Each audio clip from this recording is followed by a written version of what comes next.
تاسو به چیرې داسې یو کتاب نه وګورئ آدم علیه السلام نه واخله تر ننه پورې چې کتاب راغلی خو نبي ورسره نه ولی بغیر نبی کتاب د گمراهۍ ذریعہ ده بغیر نبی کتاب د گمراهۍ ذریعہ ده داسې انبیا شته چې انبیا راغلي کتاب ورسره نشته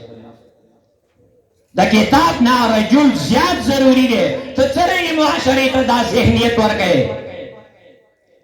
چې دین منا او د عالم ضرورت پکې مه منا دا د کلیسې پیغام دی دا د ګرجي نه دا پیغام شخور دی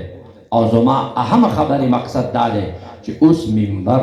محراب نم دا आवाज خوريږي چې دا دین ته څومره تکلیف دی د مولیانو نه دی دا څومره خلک چې په غوبل اړولي دا مولیانو اړولي مولیانو نه سید تشه نو تاسو وایي چې د هغې کلیسې او د هغې ګرجي د پوپ او د دغه محراب او منبر د مولا منځ کې څه فرق شته